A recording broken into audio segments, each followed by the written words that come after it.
The date's November 12th, 2012, and you're standing in line at your local GameStop at 12 o'clock in the morning to get the latest Call of Duty. That Call of Duty just happens to be the best Call of Duty of all time, Black Ops 2. You're excited, your hands are sweaty, your mind's racing, you can't wait to get home to put this game in your Xbox 360 so you can have a good time with the boys and play some zombies. For many of the older gamers, this time would be the peak of gaming. The AAA games were better than ever. Games like Black Ops 2, Far Cry 3, and even Borderlands 2 would all come out around this time. The Xbox 360 and the PS3 were all the rave. And that's even taken in the fact that the 3DS was only released a year before this and was still very popular. Now the reason I bring this up is not to make you feel old, but to ask a very popular question. What happened to AAA games? Going from, for the most part, getting very high quality games on a consistent basis, to now you don't know whether or not the game's even gonna run on launch day. To answer the question on what happened to these AAA games, first I think we have to look in the past. We have to look at and see what made these AAA games once so beloved and well known within the community. Because sadly, if you're a newer gamer or maybe you're just younger, you might have the stigma that AAA games are just terrible. Maybe you think that they've just never been good. And I understand and I don't blame you because recently they haven't been anything too special. But as crazy as it sounds, once upon a time, these AAA games were actually really loved within the community. Now we see more of these big indie games coming out, but back then that wasn't always the case. A majority of the games we got were from AAA companies, and within only the span of 5 years have these games actually gone downhill. For example, the Call of Duty series. The Call of Duty series used to consistently put out bangers. I don't think you guys understand. In 2009, Modern Warfare 2. 2010, Black Ops. 2011, Modern Warfare 3. 2012, Black Ops 2. Even Battlefield back then was something special. Some games were a little iffy, yes, but anything is better than what we have now. Take some of the most notorious companies with the most notorious games like Madden and 2K and take those back about 6 years ago and they were probably the most loved game at the time. 2K16, 2K17 was prime years. Ubisoft, Ubisoft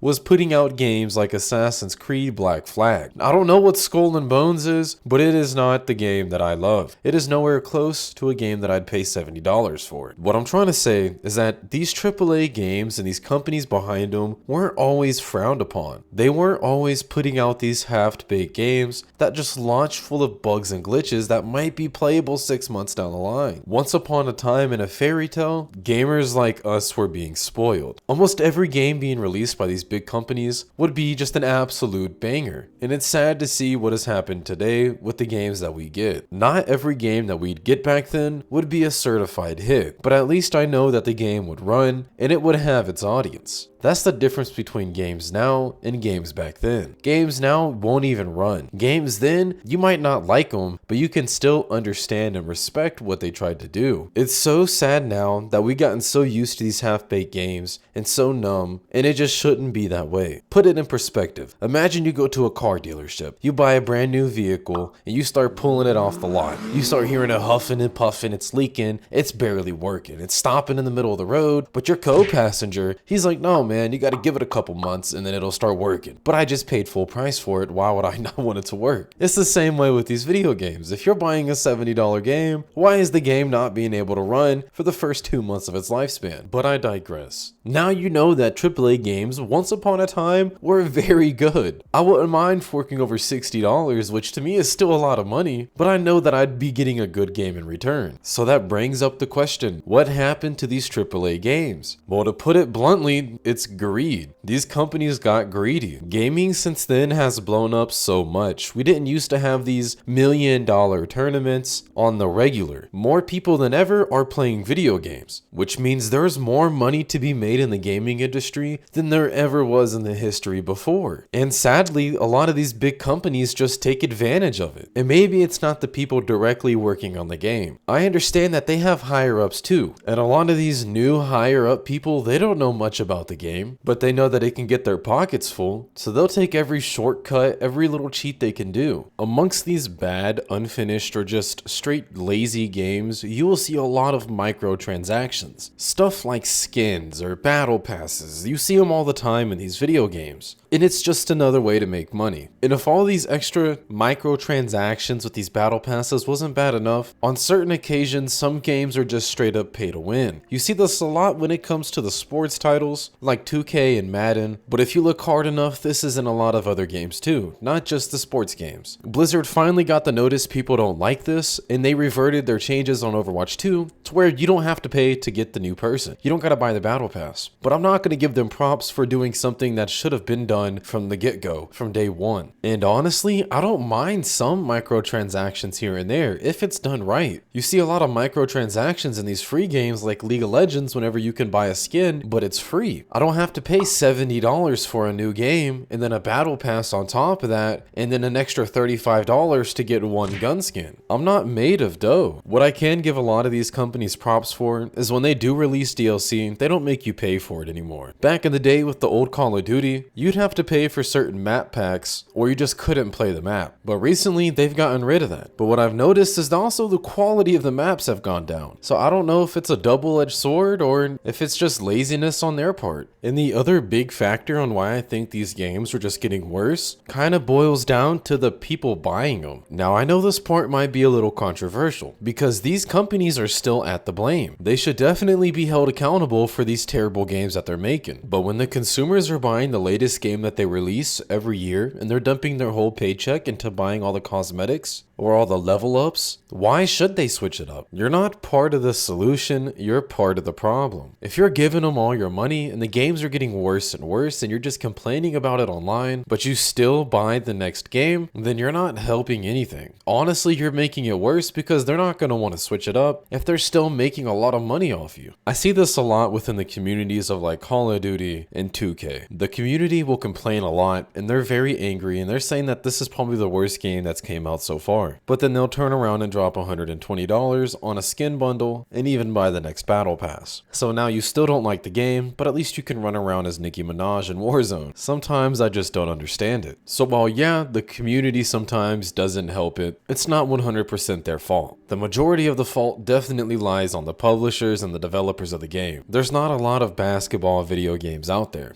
So I understand, and there's not another Call of Duty out there. But sometimes you just gotta put your foot down. I know it sounds like I don't like any of the AAA games that have came out recently, but that's not true. You still have some good games that have came out in recent time, like Elden Ring, which is probably my favorite game, Baldur's Gate 3, and even the God of War games. So it went from having a majority of good AAA games to it kind of trickling down to where you have a good handful of AAA games that are good, but the rest are probably gonna be coin flips on whether or not it'll run. Nintendo's no stranger to this either. Look at the recent Pokemon games. There's a reason Palworld did so good, because Nintendo refused to do anything outside of what it's been doing for the past 30 years. And while Nintendo has a somewhat good reputation when it comes to making these AAA games, I despise how they will remake a game from a past generation and sell it at full price. That's just the greediness I was talking about before. They'll buff the graphics up, keep everything else the same, and make you pay $60 for it. I got a little off topic, but my point still stands. I used to feel like I could spend $60 and a majority of the time I was going to get a good product. Now, I'm always very, very picky about what I spend my money on, because a lot of these games feel like a borderline scam, and it's very shady in what they're doing. In a lot of other industries, they wouldn't be able to get away with this, but for some reason, the gaming industry just kind of turns a blind eye. Like, you can produce a game that runs at 20 FPS and you might fall through the map, but they call it playable. They will release a game that'll let you load up to the main menu, crash, and they call it playable. I don't understand how these made it past the playtesting. How did somebody playtest a video game, certify it, and say, yeah, that's good to go, publish that, but we can't even get past the main menu? So to answer the question, what happened to these AAA games? A majority of the time, it's gonna be that they got killed by greed. Greediness got the better of a lot of these games that we see. Either they got put out too soon, or they just didn't care enough to actually touch up the game. And to the communities that keep supporting these games year on in, and just keep buying it, if you really want a better game, I think it might be time to just let it go. It might be hard, and I understand, but if you want a better game, you can't keep buying the game. I used to play 2K every day, but eventually I just didn't like the game, so I'm not going to keep buying it in hopes that they want to do better. After a while, I kind of realized it just wasn't going to happen. But anyways, guys, I'm Cloud Raids, and this is my channel. If y'all enjoyed the video, maybe leave a like, but if y'all didn't feel the same way, or maybe y'all agree with me, let me know down in the comments below. below. I'm always open for conversation and even some criticism too. But I love you guys, y'all have a great day, and like always, maybe have a good night, because I don't know what time it is there.